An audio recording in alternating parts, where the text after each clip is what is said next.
ሰላም። ዛሬ እንግዲህ በጣም አስገራሚ መረጃዎች ደርሶናል። በተለይ የጊዜ ቀመርን አቆጣጠርን በተመለከተ ብዙ ጥያቄዎች ያሉባቸው ናቸው። አዎ እውነት ነው። በጣም ትኩረት የሚስቡ ጥያቄዎች ናቸው።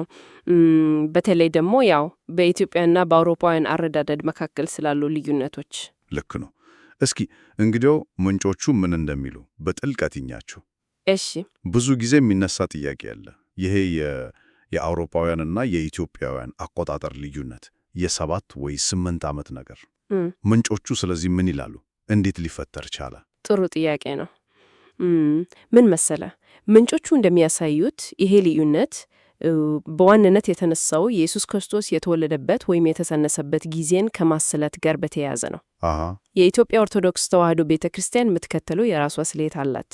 ይሄ ደግሞ ያው በአውሮፓ በሰፊው ከሚታወቀው በዲዮናሲዮስ ኤግዚጎስ ከተጀመረው ስሌት ትንሽ ለየት ያለ መነሻ አለው እና ልዩነቱ ከዚያ ነው የመጣው ነው የሚሉት። የሚገርም ነው። እሺ፣ ሌላው ደግሞ የሰዓት ጉዳይ ነው። ይህ ሁሌም ግርታ ይፈጥራል። አዎ። የኢትዮጵያና የአውሮፓውያን ሰዓት አቆጣጠር የ6 ሰዓት ልዩነት ለምን ኖረ? በትክክል ንጋት ላይ 12 ሰዓት ሳይሆን 1 ሰዓት እንላለን እና ከዛ ቀኑ ሲገፋ 6 ሰዓት ላይ ቀትር ይሆናል። በአንጻሩ ደግሞ ያው አብዛኛው ዓለም የሚጠቀመው ቀኑን የሚጀምረው እኩለ ሌሊት ላይ ነው፣ ሚድናይት ላይ። አዎ። ስለዚህ ያ የ6 ሰዓት ልዩነት የሚመጣው ከዚያ ነው። አንዱ ከፀሐይ እንቅስቃሴ ጋር ሲሄድ፣ ሌላኛው ደግሞ የተወሰነ ነጥብን መነሻ ያደርጋል። እንደዛ ነው ምንጮቹ የሚያስረዱት። በጣም ግልጽ ነው። እሺ፣ በመረጃዎች ውስጥ ደግሞ ስለ ቀናት ልዩነትም አይቻለሁ። አዎ፣ የ7 ወይም 8 ቀን ልዩነት ይላል። ይሄኛውስ ከዓመት ልዩነቱ በተጨማሪ ነው? አዎ፣ ይሄኛው ምናልባት እንደ ዓመቱ ልዩነት ብዙ ጊዜ አይነሳ ይሆናል፣ ግን ምንጮቹ ውስጥ ተጠቅሷል። ይሄ የቀናት ልዩነት አንዳንዴ በበዓላት አከባበር ላይ ሊታይ ይችላል። ልክ ነው። ምክንያቱ ደግሞ ምን መሰለ፣ ከጁሊያን እና ከግሪጎሪያን ካሌንደር ማሻሻያዎች ጋር የተያዙ ታሪካዊ ለውጦች ሊሆኑ ይችላሉ እና ደግሞ አንዳንድ የቤተ ክርስቲያን የስሌት ጉዳዮችም አሉ። ስለዚህ የዓመቱ ልዩነት መሰረታዊ ሲሆን፣ ይሄኛው የቀናቱ ልዩነት ከእነዚህ ስሌቶች ማስተካከያ ጋር የተያዘ ይመስላል ነው የሚሉት። ገብቶኛል። እሺ፣ ከነዚህ ከተለመዱት ልዩነቶች ውጪ ምንጮቹ ላይ እንደ ግማሽ ቀን፣ 1 ቀን፣ 5 ቀን ተኩል፣ 1 ቀንና 1000 ዓመት የሚሉ መጠኖች ተጠቅሰዋል። አዎ፣ አይቻቸዋለሁ። እነዚህ ምንን ሊያመለክቱ ይችላሉ? ትንሽ ግራኝ ያጋባሉ። እውነት ነው። ምን መሰለህ፣ እነዚህ የጊዜ መጠኖች በቀረቡት ምንጮች አውድ ውስጥ ምናልባት ምሳሌያዊ ወይም ደግሞ የተለየ ትርጉም አላቸው ሊሆን ይችላሉ። ለምሳሌ ምንጮቹ ምናልባት ታሪካዊ ክስተቶች ወይም ትንቢታዊ ጊዜያቱን ወይም ደግሞ ሃይማኖታዊ አስተምሮቶችን እየተነተኑ ከሆነ እነዚህ ቁጥሮች ቃል በቃል ላይወሰዱ ይችላሉ። ምሳሌያዊ ፍቺ ሊኖራቸው ይችላል። ያው ምንጮቹ ሙሉ አውዱን ባይሰጡም ግን እንዲህ አይነት አገላለጾች ብዙ ጊዜ ቀጥታ ትርጉም ብቻ ላይኖራቸው ይችላሉ። እሺ፣ ትንሽ ወደ ከባድ ያሉ ሐሳቦች ስንመጣ ደግሞ የብርሃን መንገድ እንዴት ይቀምራል የሚል ጥያቄ አለ። ይህ ምን ማለት ነው? ይህ በጣም ሰፊ ጥያቄ ነው። ምንጮቹ እዚህ ላይ 2 አይነት ፍቺ የሰጡ ሊሆን ይችላል። አንደኛው ያው ከዘመናዊ ሳይንስ አንጻር ሊሆን ይችላል። የብርሃንም ፍጥነት በፊዚክስ ወይም በስነ ፈለክ ስሌት መረዳትን የሚመለከት። ሁለተኛው ደግሞ በተለይ በፍልስፍና ወይም በመንፈሳዊ አስተምህሮቶች ውስጥ የብርሃን መንገድ የሚለው ራሱ ምሳሌያዊ ትርጉም አለው። የእውቀት መንገድ ወይም የመንፈሳዊ መገለጥ መንገድ እንደዛ ሊሆን ይችላል። ምንጮቹ የትኛውን እንዲያዙ ባይገልጹም ጥያቄው ራሱ ግን ያው ጊዜንና ቦታን ከፍ ባለ ደረጃ የማየት ፍላጎት እንዳለ ያሳያል። እውነት ነው።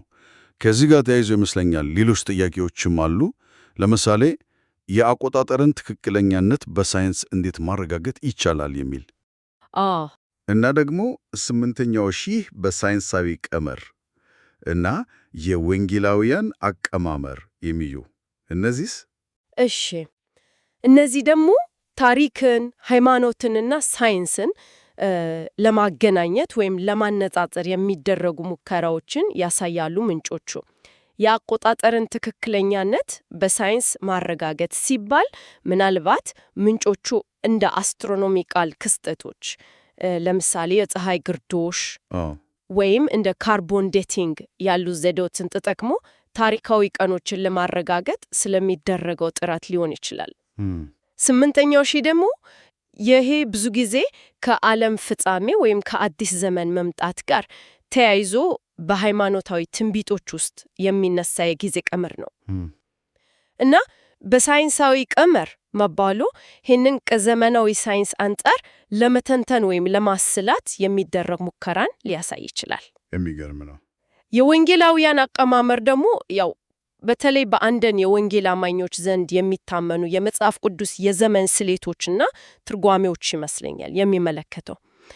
ግን ምንጮቹ እነዚህን እያቀረቡ ነው፣ ግድ እየደገፏቸው ነው ማለት አይደለም። ልክ ነው።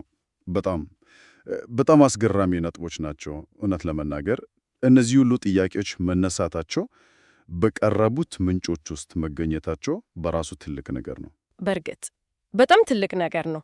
ከነዚህ ምንጮች የምንረዳው ዋና ነገር ጊዜን መረዳት፣ ጊዜን መቆጠር፣ ይሄ በቀላል ሂሳብ ብቻ የሚጠቃለል ነገር አይደለም። ከባህል ጋር፣ ከታሪክ ጋር፣ ከሃይማኖት፣ ከሳይንሳዊ እይታዎች ጋር በጣም የተሳሰረ ነው። እውነት ነው። በተለይ ደግሞ ይሄ የኢትዮጵያና የአውሮፓውያን ስርዓቶች ልዩነት እና ደግሞ ይህንን ልዩነት በሳይንስ ለማረጋገጥ መፈለጌ ሁሉ የሰው ልጅ ለጊዜ ያለው ጥልቅ ፍላጎት፣ ጉጉት እንዴት እንደሆነ ያሳያል። በጣም ትክክል። ምንጮቹ ሙሉ መልስ ባይሰጡንም ግን ያነሷቸው ጥያቄዎች ብዙ እንድናስብ ያደርጋሉ። ምናልባት ለመዝጊያ ያህል ይህን ጥያቄ ማንሳት እንችላለን። ጊዜን የምንረዳበት የምንለካበት መንገድ ስለ ራሳችን ማንነት ምን ይነግረናል? ስለ ባህላችን፣ ስለ እምነታችን፣ ዓለምን ስለምናይበት መነጽር ምን ያህል ያሳያል? በጣም ጥሩ ነጥብ ነው። ይሄ ምንጮቹ በቀጥታ ያልዳሰሱት ቢሆንም ግን እንድናሰላስልበት የሚጋብዝ ትልቅ ሐሳብ ነው። ልክ ነው።